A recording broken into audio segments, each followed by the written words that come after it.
Hello everybody, I'm Adriana. I just got my braces off. Just finished a new book and it's Friday the 13th on 3/13.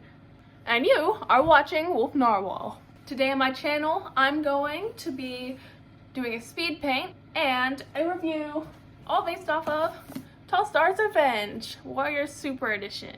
I finished this book maybe last night, maybe the night before, one or the two. I've been absolutely slammed with some crazy course material the past few weeks, but I'm staying with it. I'm staying true to myself by creating, but also true to myself by staying locked in on the coursework, which is the most important part of my current life. But I love you guys too. And as a little reward at the end of the night, I like to do a little bit of reading because this is fire and I'm gonna tell you about it. Alright, so Tallstar's Revenge. Here are some main points. Also, now I have a lisp. It's very small, but it's noticeable because I have these things, retainers. So in the beginning of Tallstar's Revenge, I feel like the plot progress was a little bit slow, and I don't even have a short attention span really, like that much, because I'm not really the YouTube Shorts, Instagram Reels, TikTok kind of person. So I don't really have that short of an attention span compared to some individuals. Still probably accelerated because we're in this time, the modern times. Everything's meant to jump out at you. But it took a little while for me to get really into Tallstar's Revenge from an attention perspective. Because on the back, it kind of goes ahead and spoils the main plot point that his father dies early on, and I'm like, oh, dang, what? So that was like, now I need to know how, and now I need to know what he's gonna do about it. And that kind of sparks the whole plot line. So, spoiler free, because of Tallstar's father's death, he ends up going on a really interesting, really well written, really fun, but also nerve-wracking mission. And he ends up meeting quite a few cool individuals along the way, including, spoiler-free, Jake. And he is a house cat, and he's actually the father to the main character of the whole Warrior Cat series. But he's also the father of a few different of those. But before his popular days, he met Tallstar, back then Talltail. And right off the bat, they have some serious, awesome bonding going on. And I think it was a really well-written friendship, and it was a really nice and inclusive to many things kind of book. I think at the beginning of the book there are some great demonstrations in Wing Clan. If there are changes in any place, there's going to be either a really good thing that happens or a really bad thing that happens.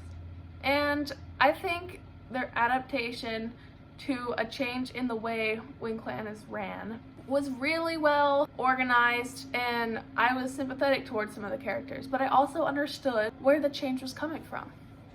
Also, I just wanted to point out, I thought Tallstar was about the age of Blue Star or Crooked Star, because they're about the same age. But when reading Tallstar's Revenge, I realized Tallstar is kind of he's kind of older. I was like, it described a gray cat with blue eyes that shone in the moonlight, and I was like, oh, that has to be Blue Star, right?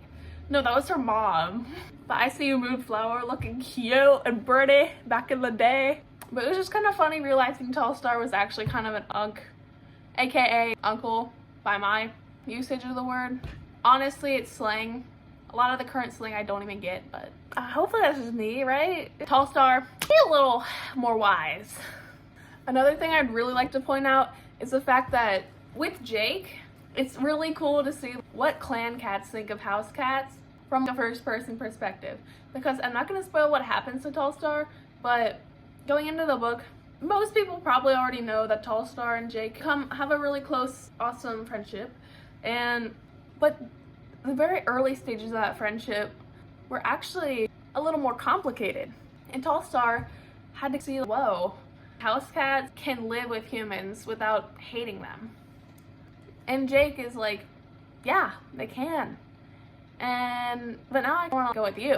Not forever, but I'm not spoiling anything. But on Tallstar and Jake's little journey to get that vengeance, which I won't clarify because then that might spoil more, and I'm trying to keep this spoiler free for all the divas out there who want to read it themselves. Tallstar and Jake's kind of little adventure was actually written really well, because most of the time adventure books, I like them, but if they're just traveling without much plot going on, which actually happens sometimes, I get really bored. I love plot, but this had really good plot, so I'm not disappointed.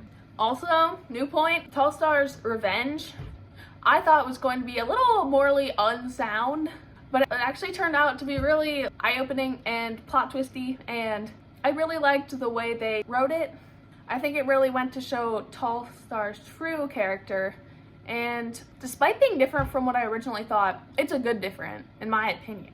So if you want to read it, let me know what you think, but I liked the way that whole plot resolved. And I thought that would be the climax. It kind of is, but there was even a little climax at the end of the book.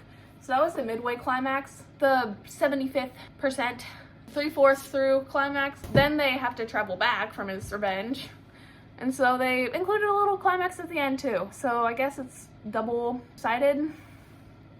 I also like the demonstration of healed bonds in Tallstar's revenge.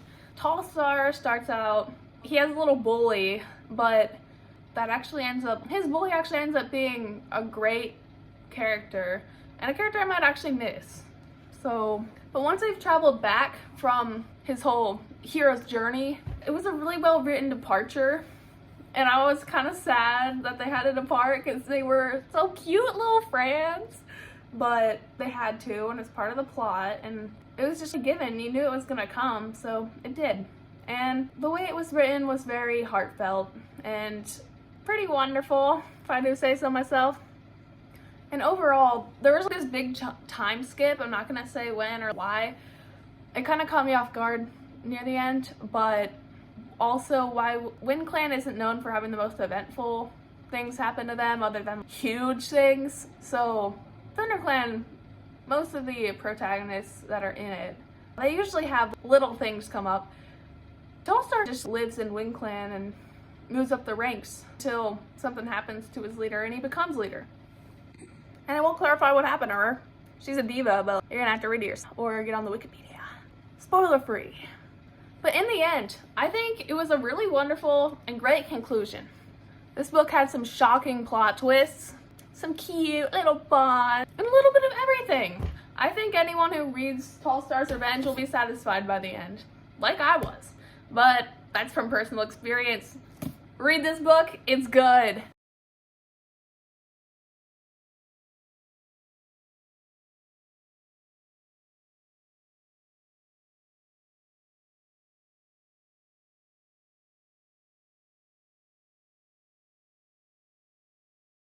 Thanks everyone for watching, and I will see you in my next video if I decide to make a next video.